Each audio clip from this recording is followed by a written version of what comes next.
everyone, this is Varsha. Welcome to Victory Education. हम देख रहे थे टेंस में हमने प्रेजेंट टेंस कंप्लीट कर लिया था। पास्ट टेंस के जो 4 सब टाइप है उनमें से हम 2 सब टाइप देख चुके थे, past simple and past continuous tense. आज हम देखेंगे पास्ट परफेक्ट टेंस। देखो, पास्ट परफेक्ट टेंस को देखने से पहले हम प्रेजेंट परफेक्ट टेंस को एक बार देखते हैं। प्रेजेंट परफेक्ट टेंस में हमने पढ़ा था, क्या था? सब्जेक्ट था, सब्जेक्ट के बाद हेल्पिंग वर्ब था। हेल्पिंग वर्ब वहां पर क्या था? Has and have. और जब हमने वर्ब पढ़ा था तब हमने देखा था हैज और हैव हमेशा अपने बाद क्या लेता है? वर्ब का थर्ड फॉर्म लेता है। क्लियर? चाहे हमारा सेंटेंस एक्टिव में हो या पैसिव में हो, हैज और हैव के बाद हमेशा वर्ब का थर्ड फॉर्म आता है। तो प्रेजेंट पास्ट परफेक्ट टेंस के स्ट्रक्चर में क्या डिफरेंस होता है? देखो, सब्जेक्ट आता है लेकिन हेल्पिंग वर्ब हैज और हैव ना आकर क्या आती है? हैड आती है।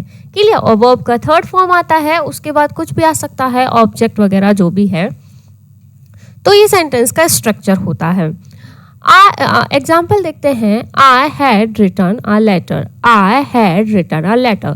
देखो, परफेक्ट का मतलब क्या होता है कि पास्ट में कोई काम स्टार्ट हुआ और पास्ट में ही वो क्या हो गया? कंप्लीट हो गया था। पास्ट में कोई काम स्टार्ट हुआ, पास्ट में ही वो कंप्लीट हो गया, तो वो होता है पास्ट परफेक्ट टेंस। उसका इफेक्ट प्रेजेंट में नहीं दिखता है। I had written a letter मतलब मैंने एक लेटर लिखा था, लिख चुका था। आई हैड रिटन, मैंने एक लेटर लिखा था, ये तो क्या हो गया? Simple past.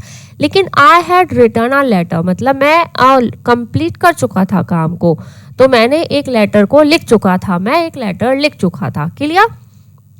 और अगर हमें सेंटेंस को इंटेरोगेटिव बनाना हो तो हम इस हेल्पिंग वर्ब को पहले ले आएंगे। Had not I written a letter. देखो, नेगेटिव और इंटेरोगेटिव सेंटेंस में क्या होता है? जो हेल्पिंग वर्ब होती है वो पहले आ जाती है। तो had not I written a letter and question mark. Clear? तो ये तो था नॉर्मल।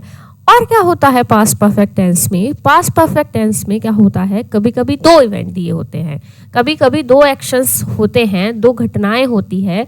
तो पहले जो एक्शन होता है कंप्लीट, पहले जो एक्शन कंप्लीट होता है उसको तो हम लिखते हैं पास्ट परफेक्ट टेंस में, पास्ट परफेक्ट टेंस में। और बाद में जो कंप्लीट होता है एक्शन, बाद में कंप्लीट होने वाले एक्शन को हम लिखते हैं past indefinite.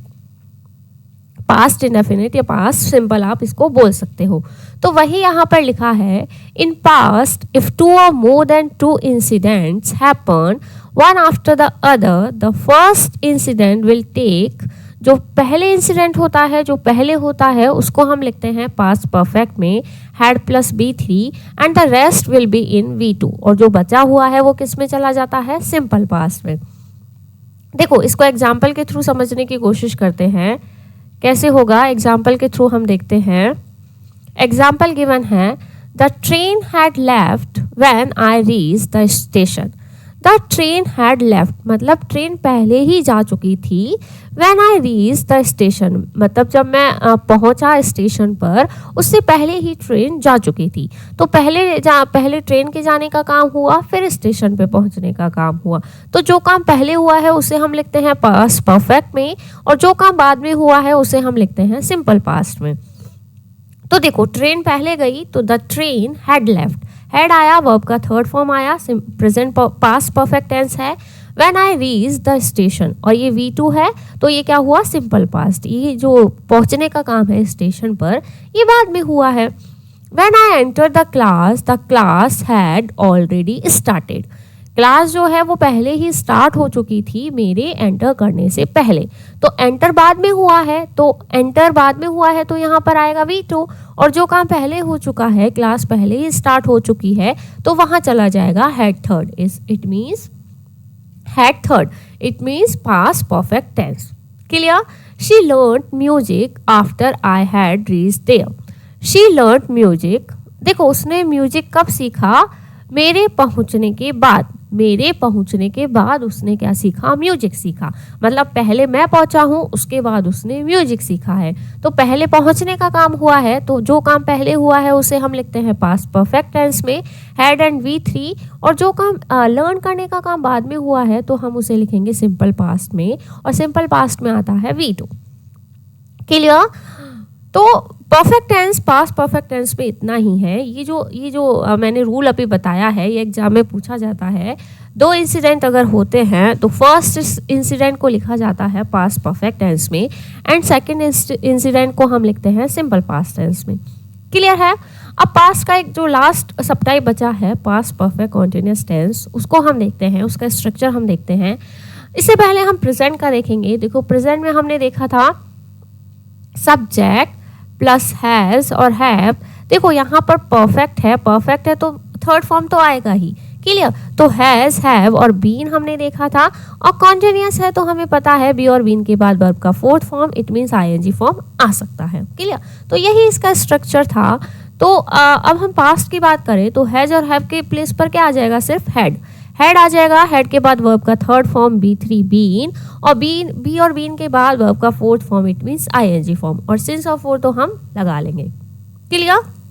Since of four तो टाइम के लिए गिवन होता है, समय के लिए गिवन होता है। क्लियर? तो देखो आई हैड बीन राइटिंग। एक बात और सुनना, जो पास्ट परफेक्ट कॉन्टिन्यूअस टेंस है उसमें मैंने आपको एक बताया था जब हमने प्रेजेंट परफेक्ट कॉन्टिन्यूअस टेंस पढ़ा था कि प्रेजेंट परफेक्ट कॉन्टिन्यूअस टेंस में क्या होता है, कोई एक्शन पास्ट में स्टार्ट हुआ है और वो अभी भी क्या होगा, प्रेजेंट में आकर भी वो क्या होगा, आगे रनिंग होगा, तो उसको हम लिखते हैं प्रेजेंट परफेक्ट कॉन्टिन्यूअस टेंस में। लेकिन अगर प्रेजेंट में आकर वो काम क्या है, रुक गया है, वो काम आके रुक गया है, तो उसको हम लिखेंगे पास्ट परफेक्ट कॉन्टिन्यूअस टेंस में। ये हमने इससे प्रीवियस वीडियो में हमने इसको देखा था जब हमने प्रेजेंट परफेक्ट कॉन्टिन्यूअस टेंस पढ़ा था। I had been writing। देखो हमारा जो सब्जेक्ट है, जो सिंगुलर हो या प्लूरल हो, कुछ भी हो, सबके साथ क्या आएगा, हेड आएगा। I had been writing a letter for 10 hours। Since और फॉर का डिफरेंस भी हम पढ़ चुके हैं। सिंस आता है पीरियड ऑफ टाइम में। पीरियड ऑफ टाइम मतलब अगर आपको टाइम का पता चल रहा है, एग्जैक्ट टाइम का अगर आपको पता चल रहा है, तो उससे पहले हम लिखेंगे सिंस। अब यहाँ पर है 10 आवर्स। अब कौन से 10 आवर्स है, वी डोंट नो, इसलिए हमने यहाँ पर क्या यूज़ किया है, फॉर यूज़ किया है। लेकिन अगर मैं बात करूँ लास्ट इवनिंग मतलब आज का इवनिंग, उससे पहले वाला इवनिंग, तो एग्जैक्ट टाइमिंग का पता चल रहा है। तो एग्जैक्ट टाइमिंग का जब पता चलता है तो वहाँ हम लगाते हैं सिंस। तो I had been narrating a story since last evening. Clear हुआ? नेक्स्ट हम देखते हैं। देखो नेक्स्ट है फ्यूचर टेंस। फ्यूचर टेंस को अभी स्टार्ट नहीं करेंगे, नेक्स्ट वीडियो में हम फ्यूचर टेंस को स्टार्ट करेंगे। अब पूरा फ्यूचर टेंस हम नेक्स्ट वीडियो में पढ़ लेंगे, क्योंकि फ्यूचर टेंस इतना ज़्यादा इंपॉर्टेंट नहीं होता है। एग्जाम्स में भी बहुत कम पूछा जाता है, क्योंकि फ्यूचर के 2 टेंस तो एग्जिस्ट ही नहीं करते हैं कि ऐसा होगा तो मैं ऐसा कर रहा हूँगा, ऐसा नहीं बोला जाता है। इसलिए फ्यूचर टेंस ज़्यादातर एग्जाम में नहीं पूछा जाता है। और जो हम डेली सेंटेंस में इंग्लिश स्पीकिंग में भी हमारे जो प्रेजेंट और पास्ट टेंस है वही क्या होते हैं, ज़्यादा यूज़ में आते हैं। फ्यूचर का सिंपल टेंस यूज़ में आता है, लेकिन प्रेजेंट और पास्ट टेंस ज़्यादातर यूज़ में आते हैं। तो फ्यूचर टेंस को हम नेक्स्ट वीडियो में पढ़ेंगे। आई होप आपको वीडियो पसंद आया होगा। वीडियो पसंद आया हो तो वीडियो को लाइक और अपने फ्रेंड्स के साथ शेयर करना ना भूलें। Till then, thank you, bye bye.